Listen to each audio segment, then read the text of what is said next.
Salut les anacalypsiens, bienvenue dans cette nouvelle vidéo d'Anacalypsie. Donc aujourd'hui on se retrouve pour une nouvelle vidéo autour de Demon Slayer. Donc avant ça je souhaite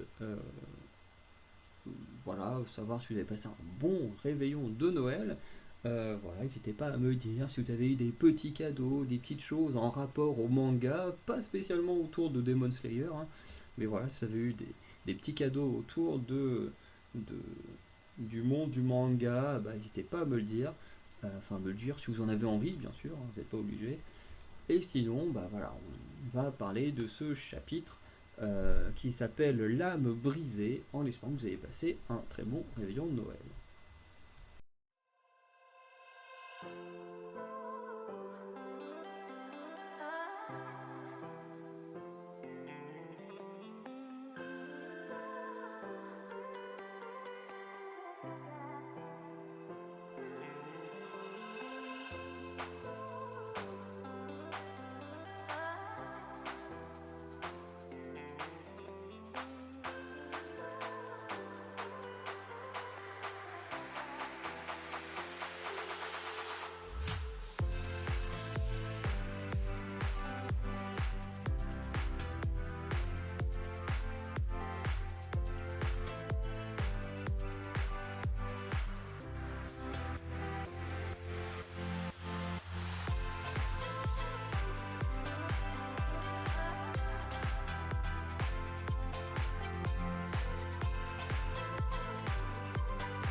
Du coup, on commence avec Inosuke qui, en voyant la mutation du démon, que sa mort risque d'être très proche, puisque bah, la mutation est pire que la précédente, enfin que la forme précédente.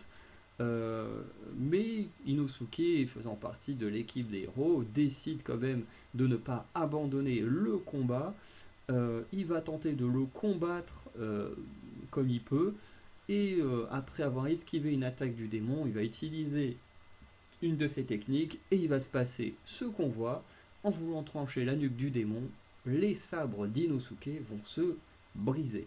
Et c'est pour ça que je disais que la transformation du démon dans la vidéo précédente est mille fois pire que la première. C'est que déjà dans la première version, il galérait à mort juste à couper un bras au démon. Mais alors là, en fait, la transformation en fait rend encore plus solide le corps de celui-ci, ce qui le rend quasiment impossible à être tranché par un comment dire, par un chasseur aussi peu expérimenté et pas suffisamment puissant comme Inosuke. Et en plus, c'est comme ça, on le sait pas à ce moment-là, mais ça va mener à une scène qui, honnêtement, moi, m'a beaucoup fait rire quelques chapitres plus tard. Voilà, on en reparlera, mais pour ceux qui lisent le manga, le moment où Inosuke reçoit ses nouveaux sabres, ça m'a trop fait marrer. Honnêtement, j'ai bien rigolé. Bref, on continue avec le combat pardon, entre le père démon et Inosuke, notamment Inosuke qui va se faire choper par la gorge afin d'être assassiné. Euh, en fait, le père, lui, tout ce qu'il veut, c'est qu'on laisse sa famille tranquille. Et ce qui est marrant, c'est que le père, il reste dans son rôle de père, en mode, bah, laissez ma famille tranquille, cassez-vous, ici c'est notre territoire. Euh, et voilà. On a quand même Inosuke qui va réussir à planter le reste de ses sables dans la gorge du démon, mais ça ne sert à rien puisqu'il faut trancher la tête et non pas uniquement planter une lame dans le corps de quelqu'un d'autre. Et alors que Inosuke allait mourir, il voit toute sa vie défiler devant ses yeux. Du coup, on voit son abandon quand il est bébé, notamment. Et d'un coup, pouf, le bras du père sera découpé par Tomioka et Tomioka va même tuer le père d'une facilité incroyable. D'ailleurs, on voit le bras du démon se faire couper sur la photo.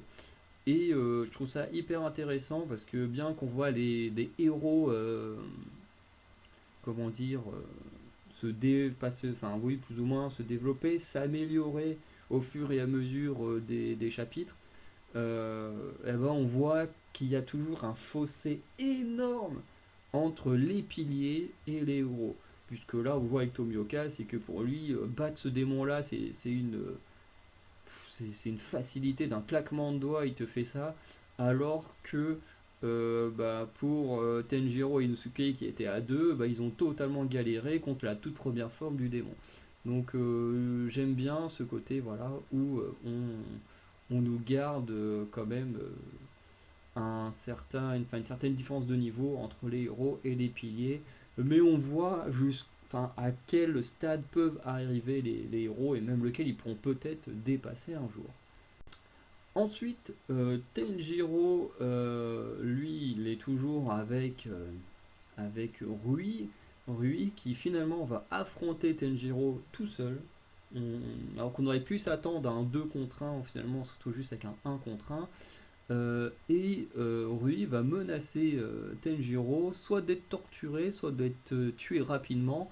Cela dépend de s'il retire ce qu'il a dit sur les liens des 5 démons. Parce que dans la vidéo précédente, Tenjiro avait critiqué le fait que Rui et sa famille n'étaient clairement pas une vraie famille, puisque voilà, dans une vraie famille, il est censé y avoir des liens euh, forts et tout ça, et de respect, d'amour et tout, alors que dans la famille de Rui, tout ce qu'il y a, c'est de la peur, de la haine et du dégoût les uns pour les autres, et en fait, on verra plus tard pourquoi ils sont tous là, mais voilà, on comprend vite qu'ils ont vraiment aucun lien, qu'ils sont plus là par, pas par défaut, mais parce qu'ils ont un besoin et que seul ce groupe peut leur donner ce besoin dont ils veulent. Bref. Tenjiro, du coup, va combattre Rui, et alors qu'il va sentir que les filles de Rui sont fragilisées, euh, il va tenter de l'attaquer, mais ce qui va se passer, c'est que ce sabre va également se briser. Ce qu'on avait vu plus tôt, c'est que celui d'Inosuke s'était cassé. Bah là, celui de Tenjiro va également se briser, montrant à quel point les fils de Rui, et pourtant on verra plus tard quelle était la place de Rui parmi les lunes démoniaques, et ce qui là aussi va mettre énormément une aura puissante autour des lunes démoniaques. Euh, Puisque tu te dis que là, normalement, ce sabre est fait pour tuer ce genre de créatures, et pourtant, juste un tout petit fil va complètement détruire le sabre, donc ce qui crée une puissance énorme chez, chez les lunes démoniaques. Bref. En tout cas, on va pouvoir conclure. Donc, chapitre plutôt sympa. Voilà, donc sur cette vidéo de conclusion, on voit la fin du père et Inosuke qui est juste en mode waouh, ok, eux ils peuvent faire ça alors que moi j'ai galéré. Euh, voilà. Du coup, chapitre plutôt sympa. Voilà.